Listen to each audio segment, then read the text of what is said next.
Shalom, saudara dikasihi Tuhan Yesus Kristus. Apa kabar Anda hari ini? Dimanapun Anda berada, saya berharap Anda selalu dalam keadaan yang baik. Dan sangat senang saya kembali bisa menyapa Anda melalui program Sapaan Gembala GKI Manyar. Saudara dikasihi Tuhan, Bait Allah di Yerusalem merupakan bangunan yang paling besar dan paling megah di dalam tradisi keagamaan masyarakat Yahudi atau orang-orang Israel. Sejarah mencatat bahwa sesudah Bait Allah Salomo itu hancur, maka upaya untuk membangun Bait Allah yang kedua itu terus-menerus dilakukan. Dan kemudian hari Bait Allah yang didirikan oleh Herodes Agung, Bait Allah kedua, ternyata memang jauh lebih megah, jauh lebih indah, dan Bait Allah itu dibuat, dibubuhi hiasan dari bahan-bahan yang terbaik. Itu sebabnya tidak mengherankan ketika para murid Yesus ketika berhadapan, mereka melihat Bait Allah itu, mereka begitu terkesima melihat bangunan yang begitu indah dan megah itu. Nah, saudara, kemegahan Bait Allah itu memang sangat penting bagi orang-orang Yahudi. Sebab Bait Allah itu sekaligus menjadi simbol kehadiran Allah bagi orang-orang Yahudi yang berziarah ke Bait Allah setiap tahunnya dari berbagai macam penjuru dunia. Nah, maka saudara, kehancuran Bait Allah itu mungkin tidak pernah ada di dalam kamusnya orang-orang Yahudi. Kehancuran Bait Allah itu mungkin satu hal yang tidak pernah terbersit di dalam benak orang Yahudi. Sampai satu kali Yesus mengatakannya kepada para murid di dalam pengajarannya tentang akhir zaman yang kita baca di dalam bacaan hari ini.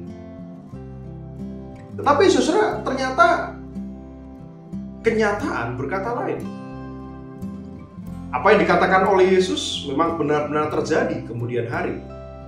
Yesus yang datang sebagai Mesias ternyata tidak menyelamatkan mereka dari kuasa penjajahan orang-orang Romawi. Bahkan pada masa runtuhnya Bait Allah yang kedua, bangsa Israel dan secara khusus juga kemudian hari di abad pertama orang-orang Kristen bahkan memasuki sebuah masa penderitaan dan penganiayaan dan kesukaran yang sangat besar sekali. Saudara, pertanyaannya, apakah kesukaran, penderitaan itu, aniaya itu masih berlangsung sampai hari ini? Ya, tentu saudara. Kita masih dapat melihat penderitaan, kesukaran, dan aniaya dalam hidup kita sehari-hari. Ada begitu banyak kekhawatiran-kekhawatiran tentang masa depan, tentang kondisi ekonomi kita, situasi kehidupan sehari-hari kita, tentang masa depan tahun 2023 yang akan kita jelang. Beberapa bulan lagi, beberapa saat lagi, kita menghadapi penderitaan dan kesukaran yang real sampai hari ini. Tapi saudaraku, ada satu hal yang menarik dari masa penderitaan jemaat mula-mula. Kita bisa merefleksikan satu hal yang menarik dari penderitaan jemaat mula-mula pada waktu itu. Satu masa saudara di era seorang kaisar Romawi yang begitu jahat, orang-orang Kristen mengalami penderitaan dan aniaya yang luar biasa, persis seperti yang dikatakan oleh Yesus di dalam pengajarannya di bacaan Injil hari ini. Orang-orang Kristen dijadikan dalam tanda kutip lilin penerang kota Roma. Beberapa di antara mereka dibakar hidup-hidup. Beberapa di antara mereka tidak peduli laki-laki, perempuan, anak-anak. Mereka dimasukkan ke dalam sebuah arena untuk diadu dengan binatang buas sampai mati. Dan ini menjadi tontonan yang mengasihkan buat orang-orang pada waktu itu ketika mereka melihat orang-orang Kristen mengalami persekusi yang sangat mengerikan.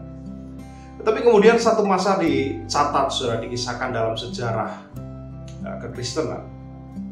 Ketika orang-orang Kristen masuk ke dalam sebuah arena untuk diadu dengan binatang buas, para penonton saudara mengharapkan bahwa orang-orang itu akan saling mendorong supaya orang lainlah yang pertama kali diterkam atau dimangsa oleh hewan buas itu.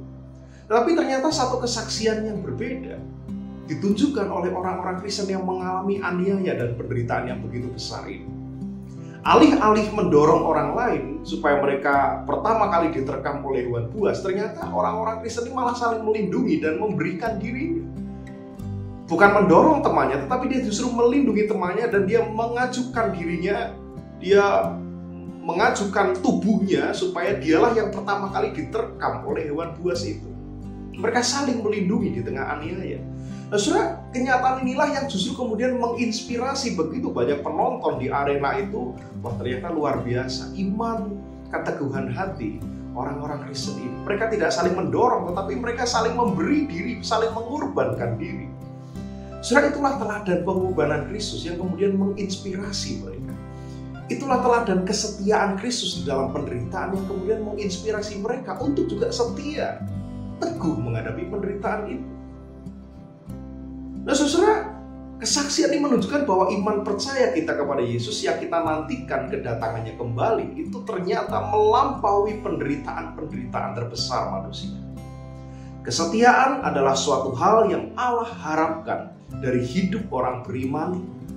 Walaupun kita harus berada di tengah derasnya dan kerasnya arus dunia, di tengah gumul juang kita untuk bertahan di dalam kehidupan ini, kesetiaan kita di dalam iman, kesetiaan kita bahwa ada keselamatan yang Tuhan anugerahkan di dalam anugerah Yesus, itulah yang memelihara iman percaya kita di tengah kesulitan hidup.